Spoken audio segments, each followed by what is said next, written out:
एक बार कैलाश में भोले बाबा माता पार्वती विराजमान है और गोलोक धाम में एक पक्षी रहता है, सुख पक्षी, जो राधा कृष्ण के पास में बैठ करके हरि नाम संकीर्तन करता है। और एक बार भगवान ने कहा कि मुझे संसार में जाना है। राधा रानी बोली कि आप जाओगे तो मैं भी जाऊंगी। फिर पक्षी ने कहा आप दोनों जाओगे तो मैं भी जाऊंगा, आपके बिन में नहीं रह पाता। श्री राधा रानी ने आदेश किया दुनिया में जाकर के आप कृष्ण नाम का प्रचार करो। इस प्रकार प्रसंग शुरू हुआ। एक बार कैलाश में नारद जी महाराज चले गए। नारद जी जैसे गए, मैया पार्वती को प्रणाम किया। मैया बोली नारद जी बड़े दिन बाद आए आप।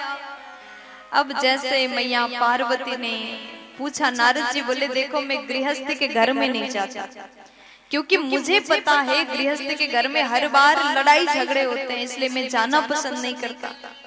मैया बोली ऐसा नहीं है, हमारे घर में हम सब बड़े प्रेम से रहते हैं, कभी लड़ाई नहीं होती, कभी झगड़े नहीं होते, हम सब बड़े भाव से प्रेम से रहते हैं। अब जैसे माता पार्वती ने कहा, नारद जी बोले अच्छा आपके घर में लड़ाई नहीं होती? बोले नहीं, क्योंकि भगवान शंकर हमें हर बात बताते हैं। बोले बाबा तो एक गोप्य मंत्र भी मुझसे नहीं छुपाते। नारद जी बोले अच्छा अगर ऐसी बात है तो मैया ये बताओ उनके गले में जो मुंड माला है वो किसका है? अब मैया बोली ये तो मुझे नहीं पता। क्या पता किसका है? मैंने पूछा नहीं इसलिए उन्होंने नहीं बताया।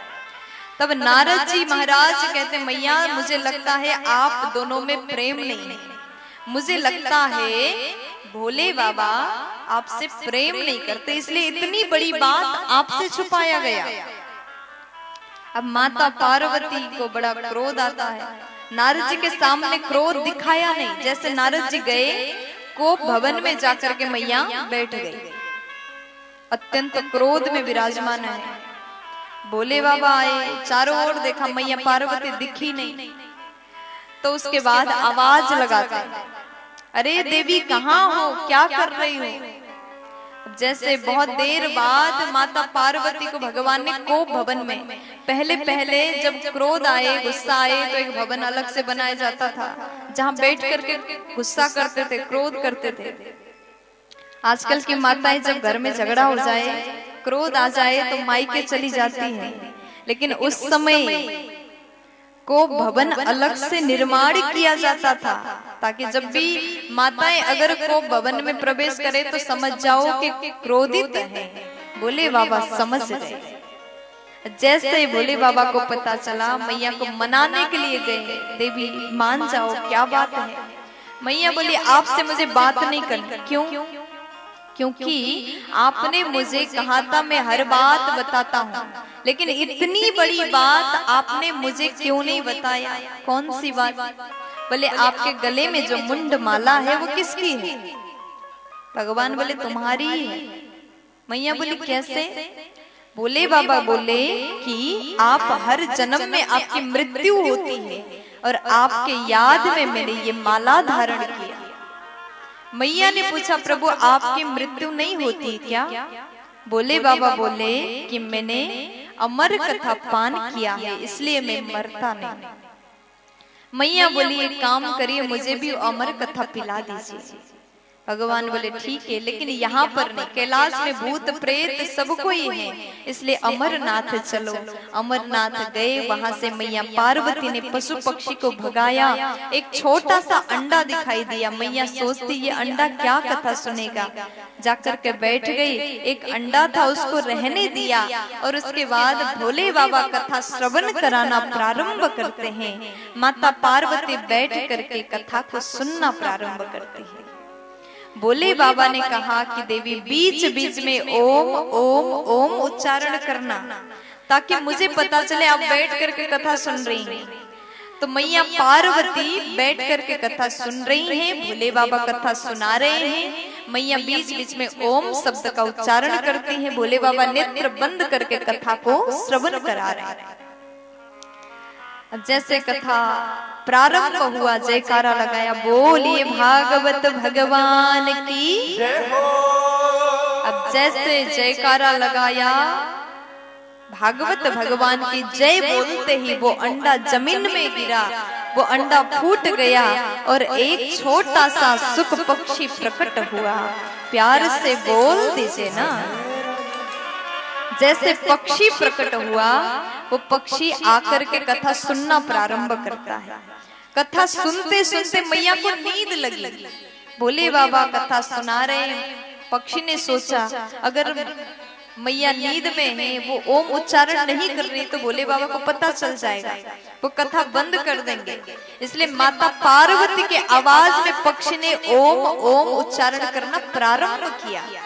जैसे ओम उच्चारण करना प्रारंभ किया पक्षी ने, तो भोले बाबा ने पूरी कथा सुनाई। अंतिम में जैसे कथा समापन हुआ, कथा विश्राम हुआ, भोले बाबा फिर जयकारा लगाते हैं, बोलिए भागवत महापुराण की जय हो। जैसे जयकारा लगाया, मैया नींद से जग गई। फिर कहती प्रभु आगे बताइए फिर क्या हुआ, आगे की कथा सुना दीजिए। भोले बाबा बोले कि मैंने तो पूरा सुनाया, आपने श्रवण नहीं किया क्या?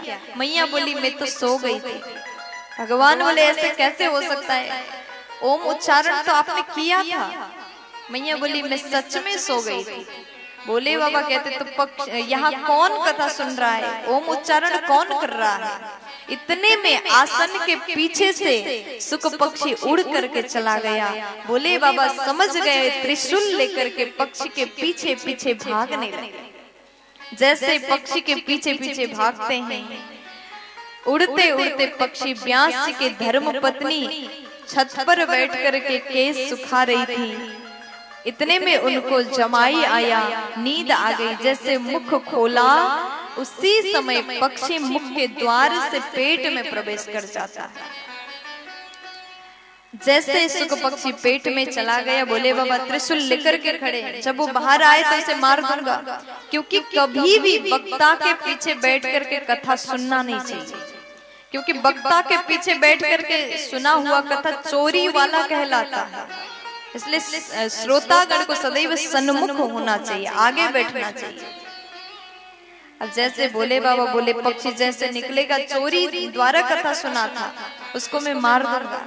व्यास जी आए, भोले बाबा को प्रणाम किया, प्रभु आज आपने दर्शन दिया, बड़े दिन बाद आपने दर्शन दिया, लेकिन आप इतने क्रोध में क्यों हैं? भगवान ने सारी बातें बताए।